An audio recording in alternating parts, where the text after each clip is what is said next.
Sedekah jariah dengan sedekah biasa. Apa beza dia? Kita tengok sedekah ni dia ada pertama sedekah wajibah. Sedekah macam zakat. Itu adalah wajibah. Yang wajib kita buat dan yang wajib untuk kita semua sekali laksanakan. Yang kedua ialah sedekah biasa ataupun dipanggil sebagai sedekah ammah. Sedekah ini macam kita, contoh kita bagi makan dekat orang miskin ataupun kita belanja kawan-kawan kita pergi jajak tengah hari ni, jom kita pergi kedai mamak. Tengah hari kedai mamak kan? Okey, dan sebagainya. Itu sedekah-sedekah sampingan. Yang ketiga ialah sedekah jariah. Ini yang kita nak cuba kupaskan lebih dalam dan insya-Allah kita faham. Lepas habis saya tengok video ni, insya-Allah kita dah tahu apa sebenarnya sedekah jariah. Okey, sedekah jariah ni yang pertama sekali Imam An-Nawawi ada mengatakan bahawa sedekah jariah ini dalam bentuk wakaf. Kenapa wakaf? Kenapa tak yang lain? Kenapa wakaf?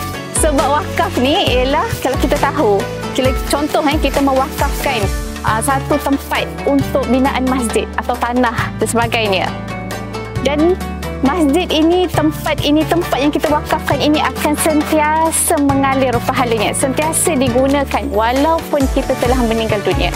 Sebab apa Rasulullah sallallahu alaihi wasallam bersabda dalam hadisnya, ada 3 perkara yang tidak akan putus walaupun kita telah meninggal dunia. Apakah ia?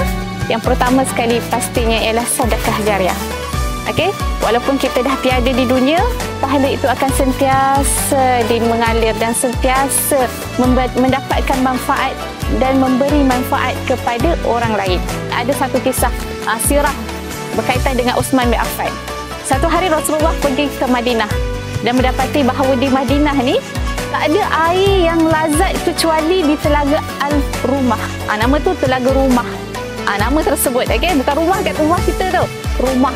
Dan telaga ini asalnya adalah milik Yahudi.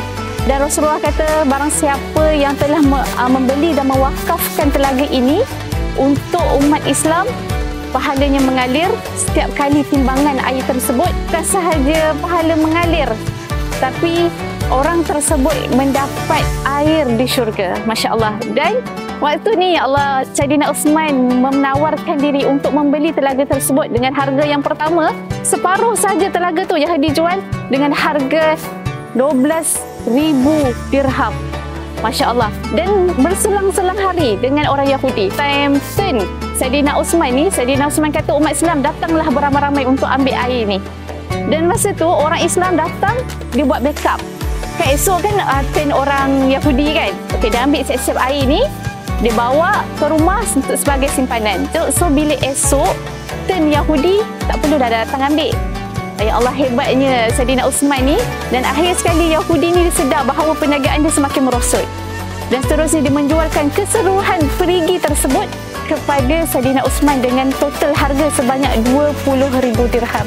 Masya Allah, betapa besarnya orang kata ganjaran pahala yang diberikan kepada Saidina Uthman. Kat sini kita dapat lihat bahawa wakaf ataupun pemberian sedekah jariah ini bukan sekadar kita dapat di dunia, tapi manfaat yang kita dapat di akhirat. Dan kita sebagai umat Islam sekarang, apa yang kita boleh buat dalam konteks yang semasa, ataupun kita ni next ni lepas tengok video ni nak buat apa? Yang pertama mungkin kita boleh sama-sama mulakan untuk menginfakkan Al-Quran kita ke masjid. Ataupun kepada tahfiz, pelajar tahfiz sendiri. Sebab ada satu ceramah ni saya dengar kan, kata kalau kita kat masjid, kita tak tahu siapa yang membacanya. Dan kat masjid pun ada banyak Al-Quran, betul tak? Kadang kita tak tahu adakah Al-Quran kita yang diambil oleh orang. Dan tapi kalau kita memberikan Al-Quran tersebut kepada penghafaz Al-Quran, orang-orang yang betul membaca Al-Quran, mengulang Al-Quran, ya Allah, berapa banyak kalilah mereka mengulang dan memanfaatkan Al-Quran yang kita punya. Dan itulah antara wasilah untuk mereka ni menjadi antara orang-orang yang dijanjikan syurga. Apatah hebatnya kan? Ya Allah, kita pun turut mendapat pahala yang sama. Yang kedua, mungkin kita boleh kongsikan kita punya harta itu untuk menginfak kepada masjid dan sebagainya, untuk dirikan masjid surau. Walaupun kita nampak macam sedikit, tak apa, sedikit itu sangat besar di sisi Allah. InsyaAllah satu kebaikan yang kita bagi itu memberi manfaat yang lebih luas. Moga-moga dengan sedekah jariah ini bukan sahaja kita dapat manfaat, orang lain dapat manfaat, sama-sama kita tanamkan dalam diri kita Kalau kita tak mulakan sekarang, bila lagi kita nak mula? Jom sama-sama kita amalkan sedekah jariah. InsyaAllah peroleh berkah bersama-sama. Assalamualaikum.